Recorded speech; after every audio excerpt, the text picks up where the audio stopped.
हाय बच्चा लोग, कैसे हो सब लोग।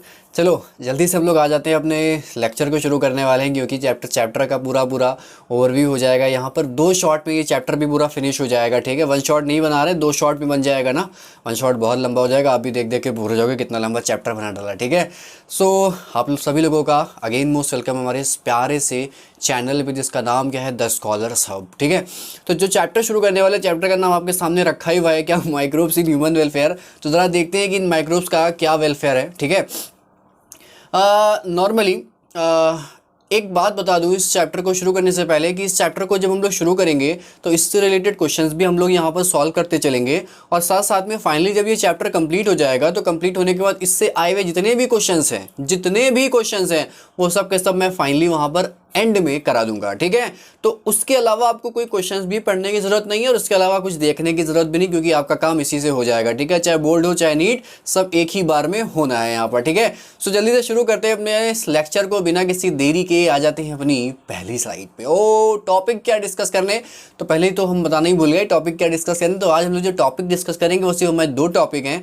बाकी के जो रिमेनिंग 4 टॉपिक्स होंगे वो हम लोग अगले लेक्चर में डिस्कस करने वाले हैं। ठीक है, तो जो पहला टॉपिक है क्या, microbes in house hold product. ठीक है, तो ये भैया microbes in house hold product normally ध्यान रखेंगे, जिसकी हम लोग यहाँ पर बात करेंगे। तो ये पहले लेक्चर में हमारा कंप्लीट हो जाएगा। ठीक है, और साथ साथ में माइक्रोब्स इन इंडस्ट्रियल प्रोडक्ट, ये भी इसी के साथ साथ कंप्लीट हो जाएगा। ठीक है, बाकी के जो मतलब आज जो हम लोग कराने वाले वो हम लोग यही कराने वाले, बाकी जो कुछ ये बचेंगे ये वाले जितने भी हैं ये सब के सब नेक्स्ट होंगे। ये सब क्या होगा, ये सब के सब भैया नेक्स्ट लेक्चर में होंगे। ठीक है, तो घबराने की कोई नहीं बात है, नॉर्मल वे में चलेंगे और एक एक कॉन्सेप्ट और एक एक टर्म को क्लियर करते हुए चलेंगे ताकि कोई भी कंफ्यूजन ना रहे। ठीक है, देखो भाई, हम लोगों ने चैप्टर का नाम रखवाया, हमने खैर नहीं रखवाया, एनसीईआरटी ने रखा है, माइक्रोब्स इन ह्यूमन वेलफेयर। ये आपके कोर्स में इलेबोरेट हो जाता है बहुत ज़्यादा जब आप हायर स्टडीज़ करते हो। तो माइक्रोब्स का क्या रोल हो सकता है, मतलब कोई ऐसा भी सोच सकता है कि माइक्रोब्स जो हमेशा हार्म करते हैं, जो हमेशा नुकसान पहुंचाते हैं, उनका भी कुछ अच्छा रोल हो सकता है। हाँ डेफिनेटली उनका भी कुछ अच्छा रोल हो सकता है। हमेशा आप उनको नेगेटिव एस्पेक्ट उनका मत लेके चलो, उनका बहुत सारा पॉजिटिव एस्पेक्ट भी, वो ना होते तो हम लोग भी अपने आप को इमेजिन नहीं कर सकते। यहाँ पर बात समझ में आई नहीं आई। तो अब ये जो ये माइक्रोब्स हैं, अब ये माइक्रोब्स वायरस भी हो सकते हैं, बैक्टीरिया भी हो सकते हैं, फंजाई भी हो सकते हैं। ठीक है, ढेर सारे हो सकते हैं। वैसे ही यहाँ पर कुछ यहाँ पर डायग्रामेटिक रिप्रेजेंटेशन दे रखा है बैक्टीरियाज को लेकर। ठीक है, अभी वायरस भी आगे दिखा देंगे, अगर मिल जाएंगे अभी आगे स्लाइड में। ठीक है, तो यहाँ पर जो ये नॉर्मली बैक्टीरिया जो कि हम लोग अपनी नेकेड आई से नॉर्मली नहीं देख सकते, क्योंकि माइक्रो ऑर्गेनिज्म है भाई, माइक्रोस्कोप की रिक्वायरमेंट पड़ेगी हमें उसे देखने के लिए। तो यहाँ पर उसके बारे में कुछ दे रखा है कि यहाँ पर बैक्टीरिया जो रॉड शेप है उसको मैग्नीफाई करा है लगभग 1500 गुना, मतलब 1500 टाइम। देखो यहाँ मैग्नीफाई करके उसको दिखाया गया है। ठीक है, उसको यहाँ पर इतने टाइम लगभग मैग्नीफाई करके दिखाया, जो कि आपको इस फॉर्म में नजर आ रहा है। ठीक है, और एक और फॉर्म दिया है यहाँ पर, ये देखो, ये जो स्फेरिकल शेप बैक्टीरिया होती है, देखो ये कोकाई जिनको कहते हैं, ये देखो स्फेरिकल शेप बैक्टीरिया है। ठीक है, तो इनको भी लगभग 1500 टाइम यहाँ पर मैग्नीफाई करके दिखाया गया। ठीक है, और एक रॉड शेप बैक्टीरिया, इसको यहाँ पर 50,000 गुना, देख लो भाई, 50,000 गुना यहाँ पर मैग्नीफाई करके दिखाया, और उसमें नॉर्मली आप उसकी ये फ्लैजिला भी देख सकते हो। ये रॉड शेप बैक्टीरिया है और ये उसके आप नॉर्मली फ्लैजिला भी देख सकते हो। ये नॉर्मली आप लोगों ने पढ़ा होगा जब 5 किंगडम क्लासिफिकेशन पढ़ते हो, किंगडम प्रोटेस्टा, किंगडम मोलरा, फार्निमगाना, तो वहाँ पर सब बातें आती हैं। तो उससे खैर ज़्यादा हमें जानने की रिक्वायरमेंट नहीं, क्योंकि ऑलरेडी हम लोग 11 पढ़ के आ चुके हैं। ठीक है, अब देख लो वेरियस माइक्रोब्स में नॉर्मली हम लोग बैक्टीरियोफेज भी देखते हैं। देखो बैक्टीरियोफेज क्या, कुछ लोग बैक्टीरियोफेज को नाम सोचते ही समझ लेते हैं कि भैया ये बैक्टीरिया है, तो दिस इज नॉट बैक्टीरिया। ये क्या है, ये है वायरस। क्या है, वायरस। क्या है ये, इट इज़ वायरस। ठीक है, अब देखो वायरस इसलिए इसको बैक्टीरियोफेज क्यों कहा जाता है इस वायरस को, क्योंकि ये अपने आप को रिप्रोड्यूस करने के लिए बैक्टीरिया को होस्ट बना लेता है, बैक्टीरिया को अपना घर बना लेता है, इसीलिए इसको कहते हैं क्या, बैक्टीरियोफेज, या इसको बैक्टीरियोफाज भी कुछ लोग कह देते हैं, तो उस पर ध्यान नहीं देना। ठीक है, ऐसे ये एडेनो वायरस बन रखा है जो कि रिस्पायरेशन कॉज करता है, तो यहाँ पे बन रखा है। बाकी ये रॉड शेप, ये टोबैको मोज़ेक वायरस, टीएमवी का नाम सुना है, टीएमवी, टोबैको मोज़ेक वायरस। कैसा वायरस होता है ये, आरएनए वायरस होता है। कैसा होता है, आरएनए। और आजकल आप सुन रहे होगे इसका भी नाम कोरोना, तो कोरोना भी कैसा वायरस है, कोरोना भी आरएनए ही वायरस है। ठीक है, और ये देखो टोबैको मोज़ेक वायरस जो है लगभग 1 लाख से 1,50,000 गुना मैग्नीफाई करके हमारे सामने यहाँ पर रखा गया है। ठीक है, तो देख लो भैया कितना ज़्यादा मैग्नीफाई करा तब आपको इतना इतना नज़र आ रहा है। ठीक है, मतलब कहाँ होगा और कहाँ आप देख रहे हो उसको। ठीक है, उसके अलावा देख लो ये बैक्टीरियाज हैं जो अब देखो यहाँ पर एक टर्म दिया पेट्री डिश, तो पेट्री डिश नॉर्मली लैब में आप इस्तेमाल करते हो। ये वो छोटे छोटे प्लास्टिक की भी डिश हो सकती है जिनमें हम लोग कल्चर मीडिया बनाते हैं। क्या बनाते हैं, कल्चर बनाते हैं। कल्चर मतलब क्या होता है, इनमें बैक्टीरिया या फंजाई की जो कॉलोनीज होती हैं इनको ग्रो कराते हैं, ठीक है। तो उसी को उनका कल्चर कह दिया जाता है या उनका कल्चर मीडियम, ठीक है। कल्चर मीडियम इसलिए भी कहा जाता है क्योंकि वहाँ पर न्यूट्रिटिव मीडियम होते हैं इन माइक्रोब्स को ग्रो कराने के लिए, ठीक है। जिसके लिए नॉर्मली हम लोग एक प्लास्टिक की डिश का इस्तेमाल करते हैं, जो कि खास करके लैबोरेटरीज में हम लोग इस्तेमाल करते हैं। उन्हीं को कहते हैं क्या, उन्हीं को कहते हैं पेट्री डिश। क्या कहते हैं भैया, पेट्री डिश। तो पेट्री डिश और कोई डिश विश नहीं है, ठीक है। नॉर्मली प्लास्टिक की डिश होती है। नॉर्मली जब ग्रेजुएशन करोगे तो आप भी देख लेना कि पेट्री डिश कैसी होती है, बहुत बहुत रॉकेट साइंस है नहीं, पेट्री डिश है ना। तो ये बैक्टीरियाज की कॉलोनीज है जो कि यहाँ पर ग्रो कर रही, देख लो ये जो पैचेस देख लो, ये पैचेस ये कुछ नहीं, सब बैक्टीरियाज ग्रो कर रहे हैं, इनकी कॉलोनीज है यहाँ पर ढेर सारी। ऐसी ये फंगल कॉलोनी देख लो, ये फंगल फफूंदी है, तो फफूंदी भी यहाँ पर लगा दी गई है, उठा के पेट्री डिश में बना के दिखा दी गई, ठीक है। अब आप इन साहब को देख के ललचाइएगा मत कि आपको दिखा के खा रहे हैं, तो दिखा के नहीं खा रहे हैं, और दिखाया गया माइक्रोब्स को। इधर वाला दही बना है, इधर दही लस्सी इधर वाला की, उधर वाले वो खा रहे हैं, हमको ललचा रहे हैं। तो ललचा नहीं रहे, वो कुछ ऐसा प्रोडक्ट खा रहे हैं जो कि हमें माइक्रोब से ही ऑब्टेन हुआ, इसलिए वो बना के दिखा दिया गया, ठीक है। तो शुरू करते हैं अपना पहला topic, microbes in house hold product. तो हाउस होल्ड प्रोडक्ट पे पहले आते हैं, ठीक है। तो हाउस होल्ड प्रोडक्ट में जिस भी माइक्रोब्स का हम लोग पहले जिक्र करने वाले हैं उसका नाम क्या है, लैक्टोबैसिलस। क्या नाम है, लैक्टोबैसिलस, या उसी को लैक्टिक एसिड बैक्टीरिया भी कहते हैं। क्या कहते हैं, लैक्टिक एसिड बैक्टीरिया। अब लैक्टिक एसिड बैक्टीरिया का जो शॉर्ट फॉर्म होता है उसी को कह देते हैं क्या, लैब। क्या कह देते हैं, लैब। तो ये भैया लैब बनी रखी है। तो अगर कभी भी जिक्र करें कि लैब से बना लेते हैं दही, तो ये ना कहना कि लैब में ले जाते हैं, दूध रखते हैं, दही बन जाता है। तो लैब का यहाँ पर मतलब क्या था, लैक्टिक एसिड बैक्टीरिया। क्या था, लैक्टिक एसिड बैक्टीरिया। समझ में आई, बात नहीं आई। तो लैक्टिक एसिड बैक्टीरिया नॉर्मली आपका ये हो गया, ठीक है। अब देखो लैक्टोबैसिलस भी इसे नॉर्मली कह देते हैं। क्या करता है, कह रहे it converts milk to the curd. Simple सी बात थी कि भैया ये दूध को बदल देता है दही में, by producing acid that coagulate and partially digest the milk protein. वहां पे सेंटेंस लिखा रखा है भाई, हम आपके सामने पढ़ के दिखा रहे हैं यहाँ पे। नॉर्मली कह रहे it converts the milk to curd, ये भैया दूध को बदल देता है दही में, बाय प्रोड्यूसिंग द एसिड। अब एसिड कौन सा प्रोड्यूस करेगा, तो एसिड प्रोड्यूस करेगा लैक्टिक एसिड। क्या करेगा, लैक्टिक एसिड प्रोड्यूस होगा, ठीक है। क्या होगा, लैक्टिक एसिड। लैक्टिक एसिड कहाँ से, लैक्टो शुगर ही कन्वर्जन हो जाता है लैक्टिक एसिड में, ठीक है। और देखो कोगुलेट कर देता है प्रोटीन को, क्या कर देता है, कोगुलेट। देखो कोगुलेट का मतलब होता है थक्का जमना, मतलब एक जगह पर एग्रीगेट हो जाना, मिल जाना आकर, उसको बोलते हैं कोगुलेशन। अब कोगुलेशन जब होगा तो कोगुलेशन के साथ साथ जो मिल्क की प्रोटीन होगी वो पार्शली डाइजेस्ट भी हो जाएगी। अब एक बात ध्यान से सुनिएगा, जो हम लोग जब बड़े हो जाते हैं, मतलब एडल्ट हो जाते हैं, तो मिल्क की प्रोटीन जो होती है उसका नाम होता है केसीन। नाम ध्यान से लीजिए, केसीन। तो वो हम लोग डाइजेस्ट नहीं कर पाते हैं, ठीक है।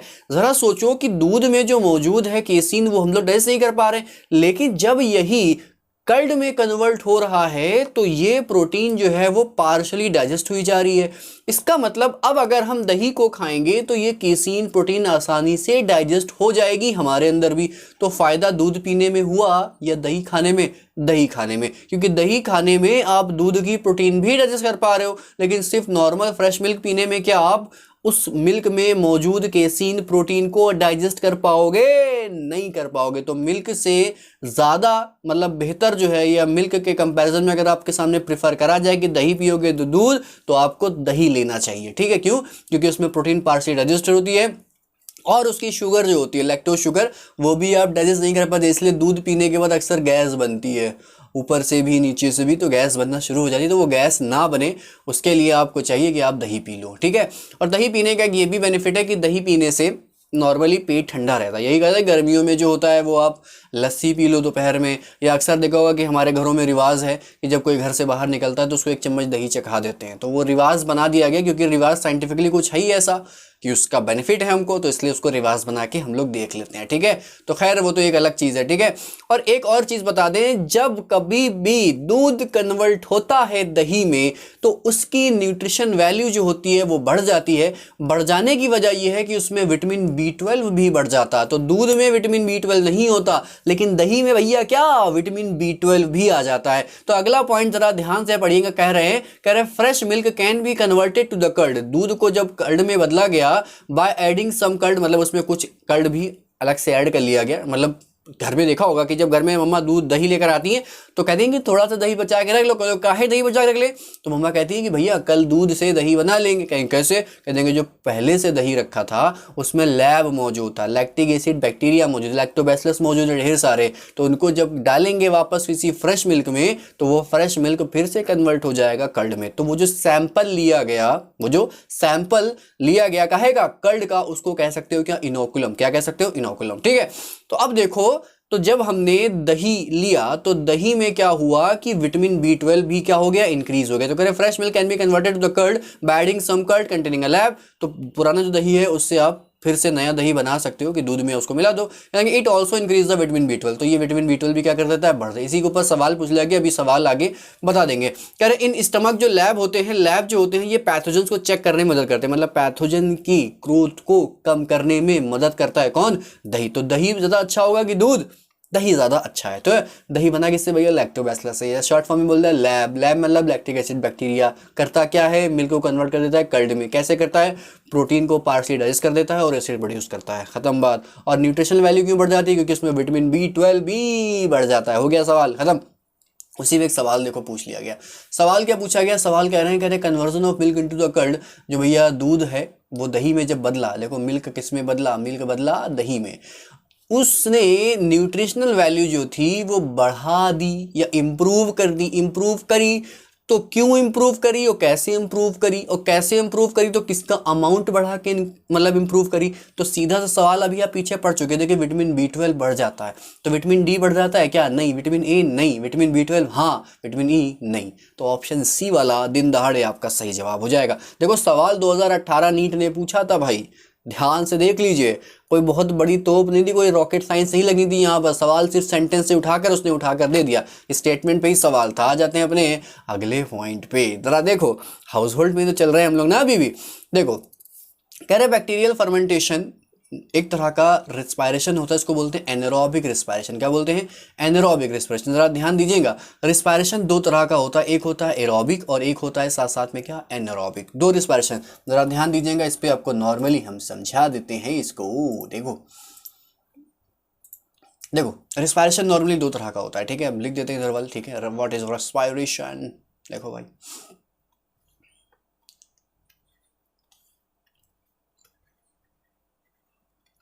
रिस्पायरेशन सभी ने, बच्चों लोगों ने पढ़ रखा होगा कि व्हाट इज रिस्पायरेशन। राइटिंग पे मत दीजिएगा, थोड़ी सी अच्छी है, थोड़ी सी खराब भी राइटिंग है मेरी, ठीक है।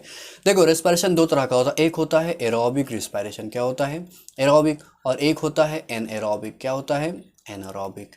एरोबिक जो होता है वो इन द मौजूदगी ऑफ ऑक्सीजन, मतलब ऑक्सीजन की प्रेजेंस में होता है। और ये क्या होता है, ये in the absence of oxygen होता है। होता है नहीं होता है, तो याद रहेगी बात कि जब कभी भी एनारोबिक रिस्पिरेशन होगा तो नॉर्मली हम लोग उसमें एक टर्म इस्तेमाल कर सकते हैं, फर्मेंटेशन। क्या इस्तेमाल कर सकते हैं, फर्मेंटेशन, ठीक है। तो फर्मेंटेशन नॉर्मली अभी आप देखने वाले हो कि फर्मेंटेशन क्या होता है। फर्मेंटेशन जब कभी भी होता है तो लैक्टिक एसिड भी बनता है, या मैंने बोला और बोला, ठीक है, ये नहीं एंड ना लगा लीजिएगा। कभी कभी लैक्टिक एसिड बनेगा और कभी कभी अल्कोहल बनेगा, ठीक है। वो डिपेंड करेगा माइक्रोब्स आपने कौन सा लिया है, ठीक है। लेकिन जब आप एरोबिक रिस्पिरेशन करोगे तो ऐसा यहाँ पर कुछ नहीं होने वाला, क्योंकि यहाँ पे ना ही अल्कोहल बनेगा और ना ही लैक्टिक एसिड बनेगा, ठीक है। तो फर्मेंटेशन एक तरह का क्या है, एक तरह का एनारोबिक रिस्पिरेशन है जो ऑक्सीजन की गैर मौजूदगी में होता है, ठीक है। तो आई होप आपको ये बात ध्यान रहेगी, ठीक है। कह रहे बैक्टीरियल फर्मेंटेशन जो होता है एक तरह का एनारोबिक रिस्पायरेशन है, जो हम लोग पीछे बढ़ चुके हैं, ठीक है। कह रहे हैं इन dough is used to make food such as a dosa, idli. तो डोसा इडली बनाने के लिए भी हमें फर्मेंटेशन की रिक्वायरमेंट पड़ती है। तो फर्मेंटेशन क्यों करा गया, क्योंकि फर्मेंटेशन जब करा जाता है तो होता यह है कि जो डो होता है, जो आपने मतलब पेड़ा बनाया, मतलब आटा जो था, आटा फूल जाता है। तो आटा फूल जाने से जब उसकी ब्रेड या उसकी डोसा या उसकी इडली बनती है तो थोड़ा सा वो स्पंजी हो जाता।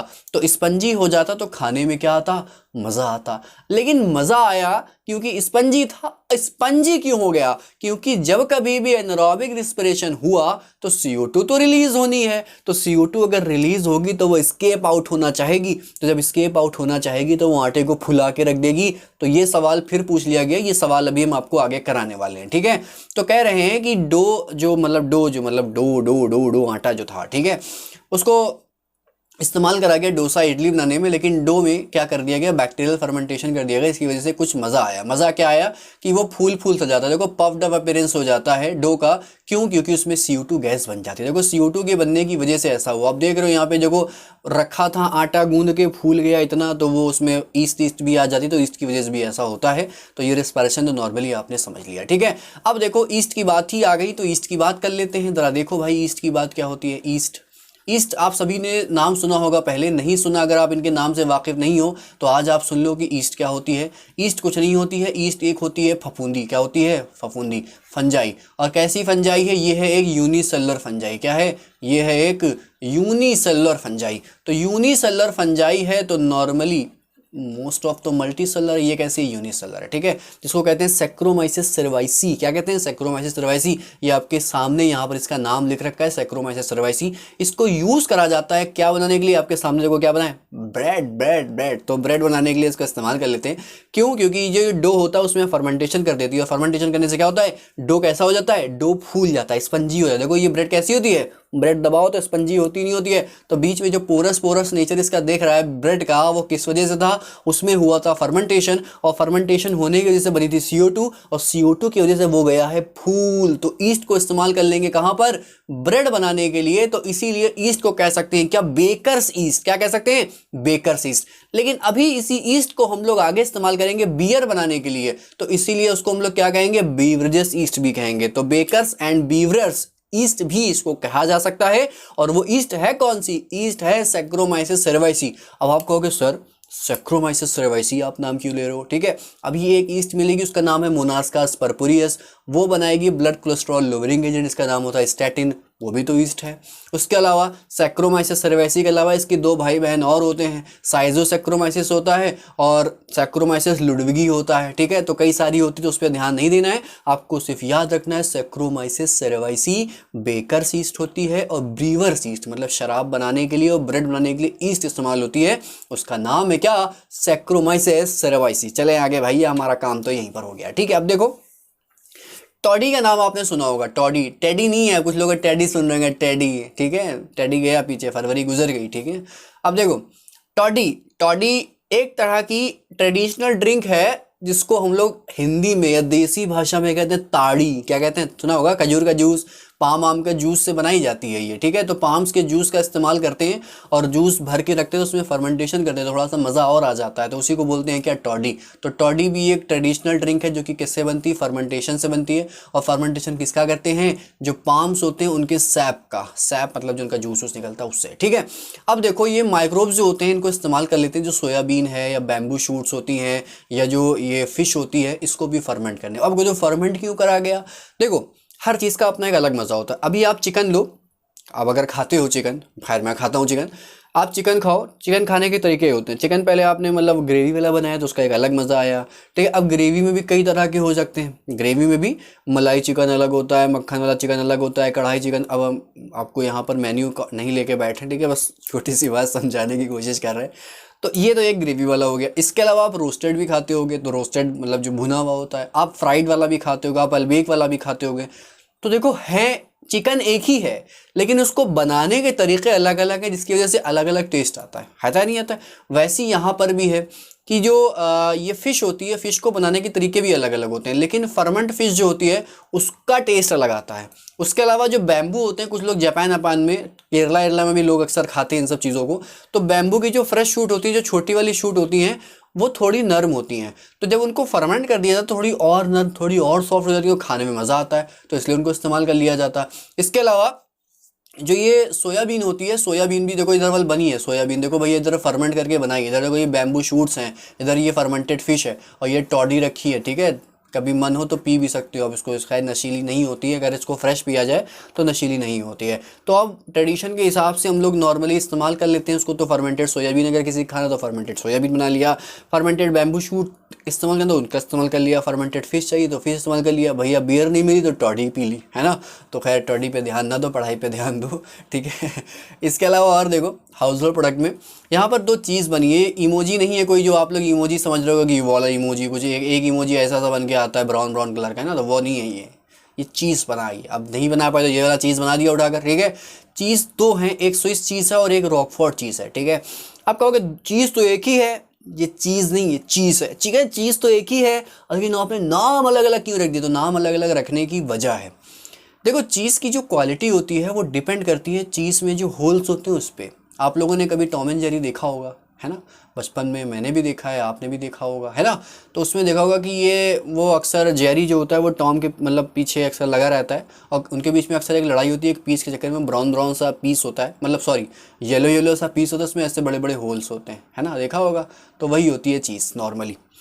अब चीज़ में होल कितने बड़े हैं, छोटे छोटे हैं, बड़े बड़े हैं, ये डिपेंड करेगा कि किस माइक्रोब को इस्तेमाल करके वो चीज़ बनाई गई है। और जितने अच्छे होल होंगे उतनी अच्छी क्वालिटी होगी, उतनी महंगी वो चीज़ बनेगी। तो इसलिए यहाँ पे दो चीज़ हैं, एक स्विस चीज़ है और एक रॉकफोर्ट चीज़ है। पहली बात तो देखो इसमें जो होल्स बनते हैं, होल्स बनने की यहाँ पर भी वही वजह है जो ब्रेड में थी। होल बनने की वजह यही है CO2, क्योंकि फर्मेंटेशन यहाँ पर फिर हुआ होगा और CO2 रिलीज हुई है। तो CO2 जब रिलीज हुई तो उसकी वजह से यहाँ पर होल्स आ गए, नहीं आ गए। अब देखो स्विस चीज़ बनेगी एक बैक्टीरिया से, उसका नाम है क्या? Propionibacterium shermanii. क्या नाम है? Propionibacterium shermanii. तो यहाँ पर स्टेटमेंट दे रखा है, कह रहे हैं स्विस चीज़ के पास लार्ज होल होते हैं, क्योंकि CO2 तो बनती है, लेकिन एक बैक्टीरिया का इस्तेमाल करते हैं। उस बैक्टीरिया का नाम क्या है? Propionibacterium shermanii. क्या है? प्रोपियोनी। याद रखेंगे ये कंडीशन, देखो प्रोपियोनी बैक्टीरियम शर्मनी यहाँ पर बना रखा है नीचे यहाँ पर, ठीक है। तो प्रोपियोनी बैक्टीरियम शर्मनी का इस्तेमाल करेंगे कहाँ पर? स्विस चीज़ बनाने में। देखो एक एक स्टेटमेंट, एक एक क्वेश्चन बन जाता है भाई, ठीक है। तो इत्मीनान से पढ़ना है, ठंडा पानी रख लो, आराम से गुड गुड पीते रहो, बैठ के इत्मीनान से पढ़ते रहो। तो ऐसा भी नहीं है, सवाल भी आगे हो जाएंगे तो उसमें बिंदास आपको एकदम समझ में आने वाला है, ठीक है। तो प्रोपियोनी बैक्टीरियम शर्मनी जो कि एक तरह का बैक्टीरिया है, कहाँ इस्तेमाल होगा? स्विस चीज़ बनाने में। तो बैक्टीरिया से देखो स्विस चीज़ बनी, लेकिन एक फंगस है, एक फंगस, उसका नाम है पेनिसिलियम रॉकफोर्टाई। क्या नाम है? पेनिसिलियम रॉकफोर्टाई। तो पेनिसिलियम रॉकफोर्टाई का इस्तेमाल करेंगे कहाँ पर? रॉकफोर्ट चीज बनाने में। तो रॉकफोर्ट चीज जो बनती है वो बनती है एक फंगस से, लेकिन जो ये स्विस चीज है वो बनती है एक बैक्टीरिया से।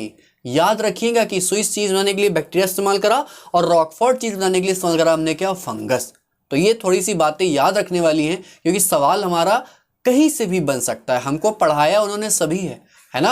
आपने तलवार चलाना भी सीखी, आपने तोप चलाना भी सीखी, आपने छुरी चलाना भी सीखी, लेकिन मैदान जंग में आपको किसका इस्तेमाल करना पड़ जाए ये हम अभी आपको नहीं बता सकते। बस हम आपको सारी चीज़ें चलाना ज़रूर सिखा सकते हैं, ठीक है। तो ये रॉकफोर्ट चीज़ अरवल दे रखा है कि रॉकफोर्ट चीज़ जो होती है is ripened by the growing of fungus Penicillium roqueforti on them, ठीक है। तो मतलब डेयरी प्रोडक्ट होगा, डेयरी प्रोडक्ट में दूध से बनाई जाएगी इसको भी, ठीक है।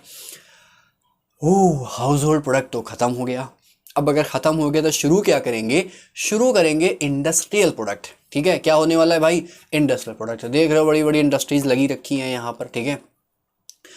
जब ये देखो इंडस्ट्रियल प्रोडक्ट में हमको माइक्रोब्स की ज़रूरत क्यों पड़ी? अब ऐसा तो है नहीं कि खाली लखनऊ के लोग ही शराब पीते हैं, पूरा उत्तर प्रदेश पीता होगा, और सिर्फ उत्तर प्रदेश भी नहीं, पूरा इंडिया पीता होगा। पूरा इंडिया छोड़ दो, ऑल ओवर वर्ल्ड, कुछ वर्ल्ड छोड़ दो, मोस्ट ऑफ सब जगह ही पीते हैं। तो अब ज़रा सोचो कि अगर हम शराब बनाएं अपने घर में और अपने मोहल्ले तक ही उसको हम बेचें, लेकिन पीने वाले बहुत सारे आ जाएं, तो हमको उसको बनाने के लिए थोड़ा ज़्यादा उत्पादन करना पड़ेगा, प्रोडक्शन थोड़ा ज़्यादा करना पड़ेगा। अब ज़्यादा प्रोडक्शन करने के लिए मेरे ये छोटे से घर में तो मैं नहीं बना सकता, अपने स्टोर रूम में तो नहीं बना सकता कि वहाँ रखी स्टोर रूम में पूरे देश के लिए तैयार हो गई, दिस इज़ इम्पॉसिबल। तो हमको उसके लिए बड़ी सी इंडस्ट्री लगाना पड़ेगी। तो हमको अब उसका प्रोडक्शन इंडस्ट्रियल स्केल पे करना पड़ेगा। तो अब अगर इंडस्ट्रियल स्केल पे करेंगे तो जाहिर सी बात है कि जगह भी बड़ी चाहिए होगी और माइक्रोब्स भी ज़्यादा चाहिए होंगे। तो भैया देख लो इधर वाली इंडस्ट्री बनी हुई है, ये बड़े बड़े फर्मेंटर्स लगे और ये नीचे खड़ा है एक इंसान जो इसको क्या करता है? रेगुलेट करता है। उसको देख कर आप उसको चरसी मत समझ लीजिएगा, हो सकता है वो पीता ही ना हो लेकिन सिर्फ आपको पिलाता हो वो, ठीक है। तो कंडीशन कुछ भी हो सकती है। तो अगर प्रोडक्शन ऑफ बीवरेजेस, खैर शराब बनाने के लिए, एंटीबायोटिक्स भी बनाने के लिए, और भी कई सारे ऐसे बायो एक्टिव मॉलिक्यूल्स होते हैं जिनका बहुत ही ज़्यादा यूज़ होता है हमारी डेली लाइफ में या हमारी मेडिकल लाइफ में, ठीक है। तो उनको हम लोग ज़्यादा से ज़्यादा उत्पादन करने के लिए हमें उनकी बड़ी बड़ी इंडस्ट्रीज़ की रिक्वायरमेंट होती है। तो हम नॉर्मली अब उन माइक्रोब्स का इस्तेमाल करेंगे इन इंडस्ट्रीज़ में, तो कह देंगे माइक्रोब्स इन इंडस्ट्रियल प्रोडक्ट, ठीक है। तो कह रहे हैं production of beverages, antibiotics etcetera on an industrial scale requires a growing of microbes in a very large vessels. तो अब इन बड़े बड़े वेसल्स में जब इनको ग्रो कराया जाएगा तो उन बड़े बड़े वेसल्स को नाम क्या दिया जाएगा, उनको कहा जाएगा भाई फर्मेंटर्स। क्या कहा जाएगा, फर्मेंटर्स। तो देखो फर्मेंटर्स बने हुए आपके सामने देख सकते हो इत्मीनान से इनको, ठीक है। अब यहाँ पर तो कई सारे देखो, इधर वाली ईस्ट भी बना रखी है, इधर वाली मार्ट सीरियल्स भी बना रखी है, उधर ये वाइन बियर एक दूसरे के गले लग रही हैं, देख लो, ठीक है, कैसे वो सर में सर मिला के खड़ी हुई हैं, ठीक है। आप इनको भी देख सकते हो, इधर वाले इत्मीनान से वाइन बियर इधर वाली पड़ी हुई है, ठीक है। अब देखो ज़रा, अभी हमने ईस्ट की बात करी थी पीछे सैक्रोमाइसिस सेरेवाइसी की। सैक्रोमाइसिस सेरेवाइसी को हमने बेकर्स ईस्ट कहा था, बेकर्स ईस्ट, और हमने कहा तो अभी शराब बनाने के लिए भी इसको इस्तेमाल करेंगे, ठीक है। तो देखो यही सैक्रोमाइसिस सेरेवाइसी जो है, इसी को ब्रीवर्स ईस्ट भी कहा जाता है। क्या कहा जाता है, ब्रीवर्स ईस्ट। क्यों, क्योंकि शराब बनाने के इस्तेमाल आती है। कहने it is used in the production of the beverages by the fermented malted cereals. Cereals मतलब अनाज होता है, ठीक है, और माल्टेड मतलब उसको माल्ट में कन्वर्ट, मतलब उसको अंकुरित कर देते हैं, उबाल लेते हैं, उसके बाद फिर उसको माल्ट कहा जाता है। और उसी माल्ट में जब सैक्रोमाइसिस सेरेवाइसी डाली जाती है तो उसी से भैया शराब बन जाती है। तो माल्ट सीरियल से भी बना सकते हैं, और साथ साथ में जो फ्रूट जूस होता है तो फ्रूट जूस से भी बनाई जा सकती है। गन्ने के जूस का भी इस्तेमाल कर लिया जाता है, फ्रूट जूस का। मतलब आप जैसी आपको जैसा प्रोडक्ट चाहिए उसी हिसाब से आपको चाहिए होंगे यहाँ पे रॉ मटेरियल। अब रॉ मटेरियल कैसा होगा, उसी हिसाब से भाई वाइन बनानी है तो उसके लिए अलग इस्तेमाल करेंगे, बियर चाहिए तो उसके लिए अलग इस्तेमाल करेंगे, है कि नहीं है। बियर है तो उसके लिए बार्ले इस्तेमाल कर लेंगे, बार्ले इस्तेमाल कर लेंगे, ठीक है। और जो बीवरेजेस बनेगी उसमें ख़ास करके जो हम लोग बीवरेजेस बनाते हैं वो उसमें मेनली बनती है क्या, एथेनॉल। क्या बनती है, एथेनॉल। आप लोगों को एथेनॉल का फॉर्मूला तो नॉर्मली पता ही होगा, भैया 2 कार्बन का अल्कोहल है भाई, एथेनॉल। एथेनॉल दवा लिख देते हैं भाई, देखो इधर CH3 CH2OH, यही तो है एथेनॉल। मेथनॉल नहीं बनाते। तरवाल आ जाए एक बार, बच्चों को समझ में शायद थोड़ा कम आ रहा होगा, इधर ध्यान दे थोड़ा सा। देखो भाई, आप जो नॉर्मली अल्कोहल इस्तेमाल करते हो, जो पीने के लिए जो बीवरेजेस होती हैं, ठीक है, जो ये बीवरेजेस होती हैं, इन बीवरेजेस में जो अल्कोहल होता है, इन बीवरेजेस में जो अल्कोहल होता है वो अल्कोहल ख़ास करके होता है एथेनॉल। क्या होता है, एथेनॉल। और एथेनॉल का फॉर्मूला आप सभी को पता होगा, CH3। I know, I am little good in chemistry, ठीक है। और मेथेनॉल जो ये होती है इसका इस्तेमाल नहीं करते, एथेनॉल का करते हैं, मेथेनॉल का नहीं करते। क्यों, क्योंकि मेथेनॉल जो हो जाती है वो हो जाती है पॉइजनस। क्या हो जाती है, पॉइजनस। ये आपके नर्वस सिस्टम को भी डैमेज कर सकती है, आपको अंधा भी कर सकती है, आपको पैरालाइज भी कर सकती है, ठीक है। इसलिए सुना होगा कि कच्ची शराब पी के 50 लोगों की मौत हो गई कानपुर में। कच्ची शराब पी के महाराष्ट्र में 25 लोग गिर गए, सुना ही सुना। ऐसा ही होता है। क्यों, क्योंकि इसमें मेथनॉल भी कुछ ना कुछ मौजूद होती है, इसीलिए ऐसा हो जाता है, ठीक है। तो खैर उस पर ध्यान नहीं देना है, आपको ध्यान देना है इन सब चीज़ों पे जो हम आपको पढ़ा रहे हैं। तो पढ़ाई पे ध्यान दो, शराब वराब पे ध्यान मत दो, वो सब बनती रहती है, ठीक है। उम्र हो तो पीना भी, ठीक है, मना ही नहीं उसके लिए, लेकिन ध्यान से हर चीज़ लिमिटेड, ठीक है। वाइन बियर की बात कर लें। अब देखो ढेर सारे बेवरेजेस बनेंगे, वाइन भी बनेगी, बियर भी बनेगी, विस्की भी बनेगी, ब्रांडी बनेगी। अब अगर सर की झूमने लगे वाइन है, बियर है, विस्की, ब्रांडी, रम, गिन, ये सब चीज़ें बनने वाली है। इस पे सवाल देखो बन गया। सवाल क्या बन गया, क्योंकि जो यहाँ पर बीवरेजेस बनेंगी, इन बीवरेजेस में कुछ ऐसी भी होंगी जिनमें डिस्टिलेशन करा जाएगा, और कुछ ऐसी भी होंगी जो बिना डिस्टिलेशन के बन जाएंगी। तो वाइन और बियर जो होती है, याद रखिएगा, वाइन और बियर जो होती है ये विदाउट डिस्टिलेशन होती है। तो लिख रखा है यहाँ पर पॉइंट कि wine and beer are produced without distillation, बिना डिस्टिलेशन के बनाई जाती हैं। लेकिन विस्की, ब्रांडी, रम, गिन, एरैक फलाना ढिमकाना जो भी बची वो सब की सब फर्मेंटेड होती हैं। फर्मेंटेड तो होगी लेकिन साथ साथ में डिस्टिल्ड भी होना जरूरी है। तो डिस्टिलेशन होता है किसमें, विस्की, ब्रांडी, रम, गिन और एरैक में, ठीक है। बाकी वाइन और बियर में क्या होता है, कोई डिस्टिलेशन नहीं होता। इस पॉइंट को एकदम रट लीजिए, अपनी हार्ड ड्राइव में सेव कर लीजिए ताकि ये भूले ना। सवाल है ना, इसीलिए क्योंकि अभी आगे कराने वाले हैं, सवाल आपको मिलने वाला है, ठीक है। ये देखो अगला देख लो। अभी तो हमने बेवरेजेस की बात कर ली, लेकिन अभी हम लोग बात करेंगे एंटीबायोटिक्स की। देखो एंटीबायोटिक्स का क्या मतलब होता है। एंटी का मतलब होता है जो अपोज करे, क्या करे, अपोज। बायोटिक मतलब किसी लिविंग का, मतलब किसी लिविंग माइक्रो ऑर्गेनिज्म का, या माइक्रो लगा लो, माइक्रो लिविंग ऑर्गेनिज्म, ठीक है। बहुत बड़ा ऑर्गेनिज्म नहीं है, वहाँ हाथी का अपोज कर रही है तो एंटीबायोटिक है, ठीक है। तो माइक्रो ऑर्गेनिज्म का जो जानलेवा हैं, जो इंसान की जान ले सकते हैं, ये केमिकल्स उनका अपोज करते हैं, इसलिए कहलाते हैं क्या, एंटीबायोटिक्स। समझ में आई बात नहीं है, एंटीबायोटिक्स, ठीक है। अब देखो ये एंटीबायोटिक्स ऐसे केमिकल सब्सटेंसेस होते हैं जो कुछ माइक्रोब्स से निकलते हैं और कुछ पैथोजेंस की ग्रोथ को रिटार्ड कर देते हैं या उनकी जान ले लेते हैं। रिटार्ड भी कर सकते हैं या जान भी ले सकते हैं। रिटार्ड करने से बेनिफिट हमको ये मिल सकता है कि अगर हमारे अंदर वो ऑर्गेनिज्म है और हमने कुछ हद तक उसकी ग्रोथ को रिटार्ड कर दिया तो हमारा इम्यून सिस्टम उसको निपटा देगा। और अगर वही एंटीबायोटिक उस पैथोजन को किल कर दे रही है तो हमारे इम्यून सिस्टम का थोड़ा काम हल्का हो जाएगा, थोड़ा सर पर से बोझ थोड़ा कम हो जाएगा, है ना। तो खैर अभी उसकी बात अच्छे से करने वाले, लेकिन एक बात बता दें कि जो एंटीबायोटिक है उसकी डिस्कवरी आपको मालूम है कि ये गोल्डन डिस्कवरी माना जाता है कि आप एंटीबायोटिक्स के बिना अपनी लाइफ इमेजिन नहीं कर सकते। आपको टाइफाइड होगा तो एंटीबायोटिक दी जाएगी, आपको निमोनिया होगा तो आपको एंटीबायोटिक दी जाएगी, जितने भी बैक्टीरियल इन्फेक्शन आपको होने वाले हैं उन सब में आपको क्या मिलने वाली है, एंटीबायोटिक्स मिलने वाली है। तो अब बैक्टीरियल इन्फेक्शन से बचने के लिए हमें ज़रूरत होती है एंटीबायोटिक की। तो ज़रा ये सोचो, you can't imagine your life without antibiotics. Okay, हो गई बात। लेकिन अब ये चांस डिस्कवरी थी, गोल्डन डिस्कवरी तो है लेकिन एक ये गलती से हो गई थी, चांस डिस्कवरी को। भैया मतलब जिसने डिस्कवर करा उसको अपनी गलती पे कितना नाज होगा कि हमसे इतनी अच्छी गलती हो गई है। सबसे अच्छी गलती अगर होने लगे तो मज़ा आ जाए ना, कि घर वाले हमसे कोई गलती हो तो घर वाले हमको लाठी लेके दौड़ाए ना, हमको शाबाशी देंगे, वाह बेटा तुमने बहुत अच्छी गलती करी है ना। लेकिन ऐसा नहीं हो सकता, आपकी स्टूडेंट लाइफ में तो कभी नहीं हो सकता।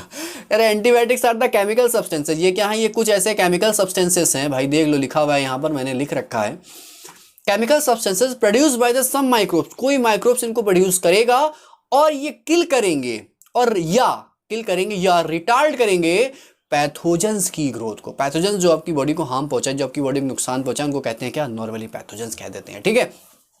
कह रहे यूज टू ट्रीट, अब देखो ट्रीट करने के लिए प्लेग्यू है, ठीक है, वूपिंग कफ है, डिप्थीरिया है, लेप्रोसी है, तो ये सब इतनी सारी जो बैक्टीरियल इन्फेक्शंस हैं, तो इन सब से ट्रीट करने के लिए हम इन्हीं एंटीबायोटिक का इस्तेमाल करते हैं। ज़रा सोचो कि सब जानलेवा बीमारियां हैं जिनको आज हम लोग इस्तेमाल कर लेते हैं, ठीक है।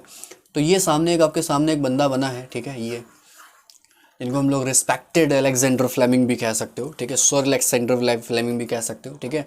बहुत ही नेक बंदा जिसने गलती इतनी अच्छी करी कि आज हमें उस गलती का बहुत ज़्यादा बेनिफिट मिलता है ना। तो उसने सबसे पहले एक केमिकल डिस्कवर करा, इसका नाम था क्या, एंटीबायोटिक्स, ठीक है। अब एंटीबायोटिक्स की डिस्कवरी ज़रा सुनो, होता क्या है, हुआ कैसे, ठीक है। कहानी सुना रहे, थोड़ी सी कहानी सुनो, थोड़ा सा मज़ा आएगा, ठीक है। फिर अभी टॉपिक पे हम लोग वापस तो आ ही जाएंगे। अलेक्जेंडर फ्लेमिंग अपनी लैब में रोज़ काम कर रहे थे। एक बैक्टीरिया था, उसका नाम था स्टेफाइलोकोकाई। क्या नाम था, स्टेफाइलोकोकाई। तो ये स्टेफाइलोकोकाई पे स्टडी कर रहे थे। और अभी हमने बात की थी कि पेट्री डिश होती थी, तो पेट्री डिश में ये रोज़ ग्रो कराते थे और जब एक्सपेरिमेंट ख़त्म होता था तो ये पेट्री डिश को धो के रख के घर चले जाते थे। अगले दिन आके फिर ये करते थे। एक दिन इत्तेफाकन इनसे ये हुआ कि ये पेट्री डिश में स्टेफाइलोकोकाई का कल्चर मीडियम बना के गए और ये धोना भूल गए उसको, और वो जो पेट्री डिश थी वो वहीं इनके लैब में लैबोरेटरी में इनकी रखी रही। 2-4 दिन के बाद जब ये वापस आए तो ये देख रहे हैं कि उस पेट्री डिश में जो स्टेफाइलोकोकाई है वो पूरी तरह से ग्रो नहीं कर पा रहा। मतलब इतने दिन में तो स्टेफाइलोकोकाई पूरी मतलब पेट्री डिश में भर जाना चाहिए था, लेकिन ये देख रहे हैं कि ये सिर्फ और सिर्फ बीच में ही ग्रो कर रहे हैं, साइडों में ग्रो नहीं कर पा रहे। लेकिन इन्होंने एक चीज़ और नोटिस करी कि जो ये पेट्री डिश है, पेट्री डिश की मार्जिन जो थी, जो किनारे हैं, वहाँ पर एक फंगस निकल आई है, फफूंद है, लग गई है। उस फफूंद के लग जाने की वजह से शायद कुछ ऐसा हो रहा है कि ये स्टेफाइलोकोकाई पूरे में ग्रो नहीं कर पा रहे। ज़रा देखो, गलती थी कि पेट्री डिश धो के नहीं गए और आके कुछ और एग्जामाइन कर रहे हैं। अब इन्होंने जब उस चीज़ को एग्जामाइन करा, देखा कि स्टेफाइलोकोकाई ग्रो क्यों नहीं कर पा रहा था, तो साहब को पता लगा कि जो साइड में फंगस निकल आई है, साइड में जो फफूंदी लग गई है, वो एक ऐसा केमिकल छोड़ रही है कि ये स्टेफाइलोकोकाई ग्रो ही नहीं कर पा रहे। मतलब वो केमिकल जो है स्टेफाइलोकोकाई की ग्रोथ को रिटार्ड कर दे रहा या उन्हें मारे डाल रहा, यही वजह थी कि स्टेफाइलोकोकाई ग्रो नहीं कर पा रहा था। तो मतलब बैक्टीरिया जो था वो ग्रो नहीं कर पा रहा है ऐसे केमिकल्स की मौजूदगी में, वो जो कोई फंगस सेक्रिएट कर रहा है। तो इसका मतलब वो केमिकल जो था वो उस फंगस की जान, मतलब उस बैक्टीरिया की जान ले रहा था। तो क्या कहलाएगा वो, उसको एक टर्म दिया वैक्समैन ने, एंटीबायोटिक्स। क्या नाम दिया, अलेक्जेंडर फ्लेमिंग ने खोजा इस चीज़ को, एंटीबायोसिस ये फिनोमिनन है, और उसको नाम दिया एंटीबायोटिक। तो जब इतना पता लगाया गया तो उसके बाद एक दो साथी थे, ठीक है, होवर्ड चेन एंड फ्लोरे, ठीक है, चेन एंड फ्लोरे बोल सकते हो उनको, ठीक है। इन दोनों ने इस एंटीबायोटिक को थोड़ा सा इफेक्टिव बनाया और इफेक्टिव बनाने के बाद इसको वर्ल्ड वॉर सेकेंड में इस्तेमाल करा गया। तो वर्ल्ड वॉर सेकेंड में कई सारे जो घायल सैनिक थे, जब उनका इलाज अच्छे से होने लगा, उनके घाव अच्छे से भरने लगे, ज़ख्म बढ़ नहीं रहे थे क्योंकि वो इसी एंटीबायोटिक का इस्तेमाल कर रहे थे, तो इस एंटीबायोटिक के इस्तेमाल करने से जब सोल्जर्स पे इतना असर दिखा तो इन तीनों को, हॉवर्ड को, ठीक है, हॉवर्ड फ्लोरे थे, ठीक है, अर्नेस्ट चेन थे, और साथ साथ में ये अलेक्जेंडर फ्लेमिंग, इन तीनों को नोबेल प्राइज़ से नवाजा गया। ज़रा सोचो कि वो गलती, एक डिस्कवरी इतनी अच्छी बन गई कि नोबेल प्राइज़ विजेता बन गए ये लोग भैया, और उस केमिकल को, उस एंटीबायोटिक को नाम दिया गया क्या? पेनिसिलिन। क्या नाम दिया गया?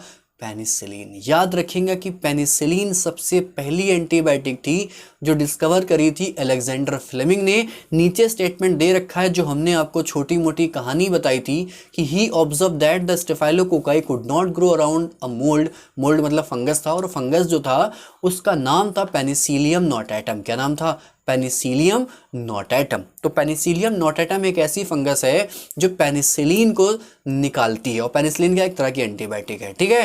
कहेंगे growing in unwashed culture plate and he extracted Penicillium from it, ठीक है। तो कल्चर प्लेट में जो थी नॉर्मली वो ग्रो कर रही थी, लेकिन स्टेफाइलोकोकाई उसकी ग्रोथ की वजह से खुद नहीं ग्रो कर पा रहा था क्योंकि वो कोई केमिकल सक्रीट कर रहा था। तो ये बातें वहाँ पर हुई थी, ठीक है।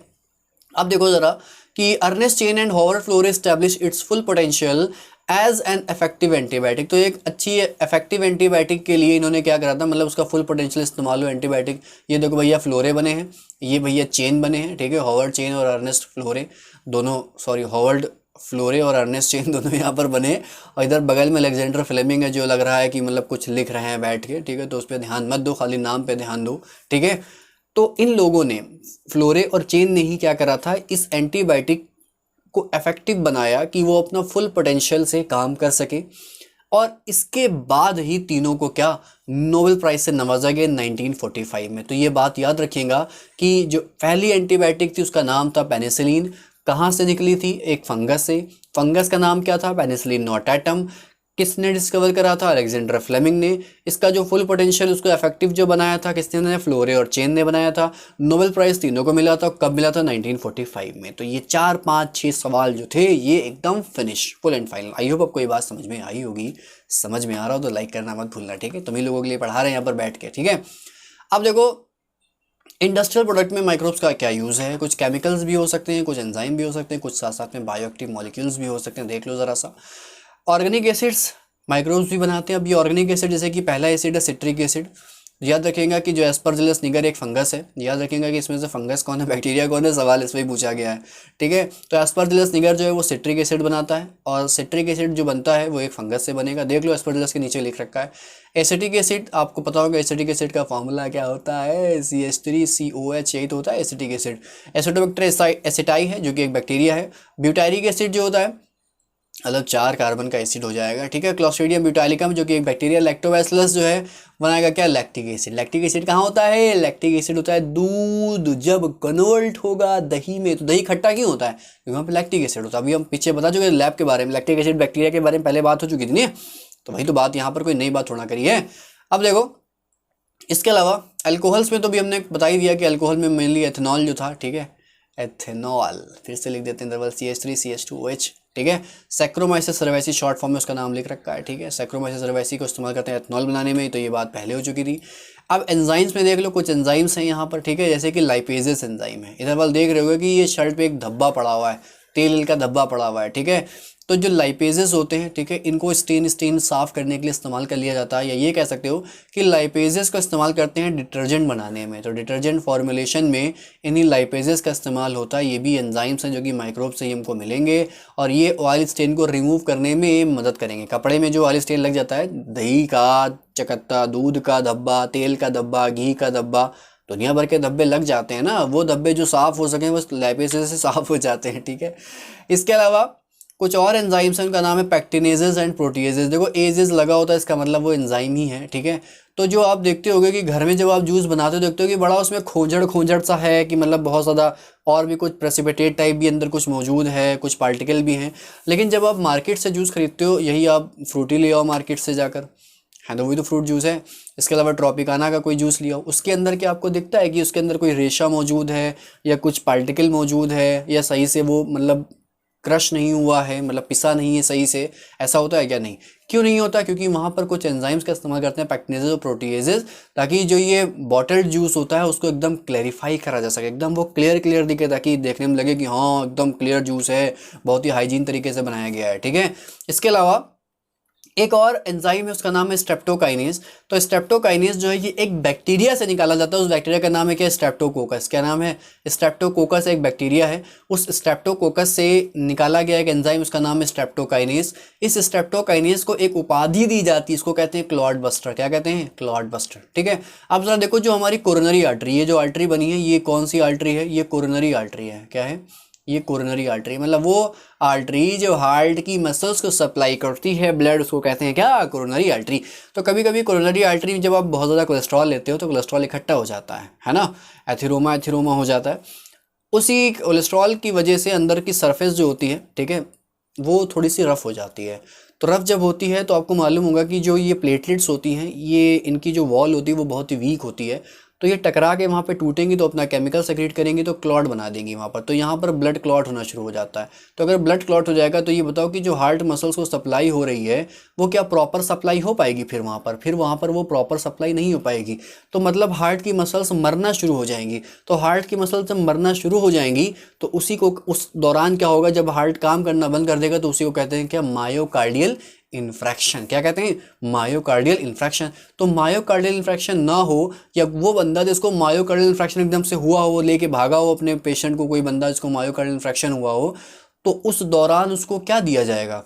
उस दौरान यही पता लगाया जाएगा कि हो सकता है कि इसके कोरोनरी आर्टरी में ब्लॉकेज है, इस वजह से उसकी हार्ट की मसल्स को प्रॉपर सप्लाई नहीं हो पा रही है। तो ऐसा कुछ डाल दो कि यहाँ का क्लॉट मेल्ट हो जाए। तो क्लॉट मेल्ट कराने के लिए क्या डालेंगे? Clot buster. और क्लॉट बस्टर क्या होता है? स्ट्रेप्टोकाइनेज। तो स्ट्रेप्टोकाइनेज क्या कर सकता है कि बॉडी में कहीं पर भी क्लॉट हो, क्लॉट को मेल्ट कराने के लिए इस्तेमाल करते हैं। और ख़ास करके स्ट्रेप्टोकाइनेज का इस्तेमाल कब करेंगे? जब बंदे को मायोकार्डियल इन्फ्रैक्शन होगा, ठीक है। सो आई होप आपको यहाँ तक तो बात समझ में आ गई होगी, ठीक है। इसके अलावा दो केमिकल्स और बचे हमारे पास, एक साइक्लोस्पोरिन ए बचा और एक साथ साथ में स्टैटिन बचा। साइक्लोस्पोरिन ए जो होता है ये एक फंगस, उसका नाम है ट्राइकोडर्मा पॉलीस्पोरम, यहाँ से ऑब्टेन होगा। याद रखिएगा, देखो जो भी प्रोडक्ट आप ऑब्टेन कर रहे हो और कहाँ से ऑब्टेन कर रहे हो, ये दोनों चीज़ें आपको पता होनी चाहिए, और साथ साथ में उसका क्या यूज़ है। बस 3 पॉइंट में आपका सवाल यहाँ पर हल हो जाने वाला है, ठीक है। तो ट्राइकोडर्मा इज़ अ फंगस, ठीक है, जो कि साइक्लोस्पोरिन ए को बनाता है। और साइक्लोस्पोरिन ए जो होता है एक इम्यूनोसप्रेसिव एजेंट की तरह होता है। क्या होता है? Immunosuppressive agent. देखा होगा कि जब कभी किसी का ऑर्गन ट्रांसप्लांट होता है, देखो ऑर्गन ट्रांसप्लांट जब होगा तो हमारी बॉडी हमारी सेल्स को पहचानती है।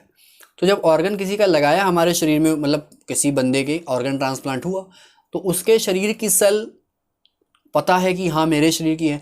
लेकिन जब बाहर की कोई सेल लगी आकर, तो उसका शरीर अपनी सेल्स में और बाहर की सेल में डिफ्रेंशिएट कर सकता, नहीं कर सकता? बिल्कुल कर सकता है। और करने के लिए उसके लिए एक इम्यूनिटी जिम्मेदार है, उसका नाम होगा क्या? सेल मीडिएटेड इम्यूनिटी, ठीक है। तो सेल मीडिएटेड इम्यूनिटी इसके लिए जिम्मेदार है नॉर्मली। लेकिन जब ऑर्गन ट्रांसप्लांट हुआ तो हम चाहते ये हैं कि सेल मीडिएटेड इम्यूनिटी इस चीज़ को पहचान ना पाए, क्योंकि अगर सेल मीडिएटेड इम्यूनिटी इस ऑर्गन ट्रांसप्लांट को पहचान जाएगी तो जो ग्राफ्टिंग हुई है, जो ट्रांसप्लांट हुआ है, उसको वो बॉडी खुद ही रिजेक्ट कर देगी। हटो हटो हटो, ज़रूरत नहीं है, क्योंकि बॉडी नहीं चाहती कि कोई बाहर का आए। तो उस दौरान हमारी इम्यूनिटी उस ऑर्गन पे काम ना करे, ठीक है। तो उस इम्यूनिटी को दबाने के लिए हम लोग एक प्रोडक्ट का इस्तेमाल करते हैं, उसका नाम है क्या? साइक्लोस्पोरिन ए। इसीलिए साइक्लोस्पोरिन ए को कहते हैं इम्यूनोसप्रेसिव एजेंट। क्या? इम्यून सिस्टम को थोड़ा कम कर देगा या सेल मीडिएटेड इम्यूनिटी को थोड़ा सप्रेस कर देगा, जिसकी वजह से सेल्फ सेल और नॉन सेल्फ सेल के बीच में बॉडी डिफ्रेंशिएट नहीं कर पाएगी, और वो जो ग्राफ्ट, जो ट्रांसप्लांट हुआ है, वो रिजेक्ट नहीं होगा। तो कह रहे used as an immunosuppressive agent in an organ transplant patient. वो बंदा जिसमें ऑर्गन ट्रांसप्लांट हुआ है वहां पर इस्तेमाल करेंगे as a immunosuppressive agent, okay. इसकी बात हम लोग फिर करेंगे जब हम लोग बात करेंगे इम्यून सिस्टम की, ठीक है, ह्यूमन हेल्थ एंड डिजीज़ की बात करेंगे तो वहाँ पर फिर से इसका इस्तेमाल होगा। जब इम्यून सिस्टम पूरा पढ़ेंगे तो एक बार फिर से रिवाइज हो जाएगा वहाँ पर। स्टैटिन्स को देख लो भाई, स्टैटिन्स क्या होते हैं, ये मोनास्कास परपुरिया एक ईस्ट है, ईस्ट सैक्रोमाइसिस सर्वैसी पीछे पढ़ के आए थे, एक और मिल गई यहाँ पर मोनास्कास परपुरिया, सॉरी परप्यूरियस, ठीक है। इससे एक केमिकल निकलेगा, उसको बोलेंगे क्या, स्टैटिन। और स्टैटिन जो होता है ये इस्तेमाल करा जाता है कहाँ पर, ब्लड कोलेस्ट्रॉल लोअरिंग एजेंट। तो ब्लड कोलेस्ट्रॉल को कम करने के लिए जिम्मेदार कौन, स्टैटिन। अब ये नीचे स्टैटिन का ये बना रखा है, इधर वाली साइक्लोस्पोरिन ये बनी रखी है, तो देख लो भैया ये मोनास्कास परपुरिया है, ये व्हाइट राइस के ऊपर ग्रो कर चुकी है, ठीक है। तो use as a blood cholesterol lowering agent, देख लो भाई ये स्टेटमेंट हम लोग पढ़ रहे हैं, ब्लड कोलेस्ट्रॉल लोअरिंग एजेंट इस्तेमाल करता है। It inhibit the enzyme responsible for the synthesis of cholesterol, जो हमारी बॉडी में वो एंजाइम जो कोलेस्ट्रॉल को सिंथेसाइज करता है, अगर उसी को रोक दे तो क्या बॉडी में कोलेस्ट्रॉल बनेगा, नहीं बनेगा। तो यही काम है क्या, स्टैटिन का, ठीक है। सो बच्चा लोग, आई होप इतना टॉपिक तो आपको खोपड़ी में बैठ गया होगा। इस रिलेटेड कुछ सवाल है वो भी हम लोग थोड़ा देख लेते हैं क्या है, ठीक है, देख लो। अब देखो सवाल 2017 में पूछा गया था। सवाल 17 में क्या पूछा गया, which of the following is the correctly match for the product, ठीक है, प्रोड्यूस्ड बाय देम, ठीक है। एसिटोबैक्टर एसिटाई क्या बनाता था, एसिटिक एसिड, तो एंटीबायोटिक बना रहा है तो गलत हो जाएगा ना ये तो। मेथेनोबैक्टीरियम ये अभी आपको आगे पढ़ा देंगे, खैर ये गलत है क्योंकि मेथेनोबैक्टीरियम बनाता है क्या, मीथेन CH4 बनाता है, ठीक है, ये भी गलत मैच हो रहा है, ठीक है। पेनिसिलियम नोटाटम तो एंटीबायोटिक बनाती, तो लगा एसिटिक एसिड, ये भी गलत हो जाएगा, ठीक है। देखो सैक्रोमाइसिस सर्वैसी एथेनॉल अल्कोहल बनाती, सही हो गया नहीं हो गया, तो चौथा जवाब आपका सही हो जाएगा यहाँ पर। देख लो भाई, which of the following is the commercially blood cholesterol lowering agent, अभी पीछे पड़ के आएगी, जो स्टैटिन होता है मोनास्कास परपुरियस से ऑब्टेन होता है, ब्लड कोलेस्ट्रॉल लोअरिंग एजेंट, तो ऑप्शन बी जो हो जाएगा क्या हो जाएगा, सही जवाब। क्यों, क्योंकि ए जो है वो क्या है, ए इम्यूनोसप्रेसिव एजेंट है, बाकी स्ट्रेप्टोकाइनेस क्लॉट बस्टर है, लाइपेजेस क्या करते थे, डिटर्जेंट फॉर्मुलेशन में इस्तेमाल होते थे। तो ये भी गलत हो गया, ये भी गलत हो गया, ये भी गलत हो गया, सही कौन सा हो गया, सही हमारा बी वाला हो गया, हो गया।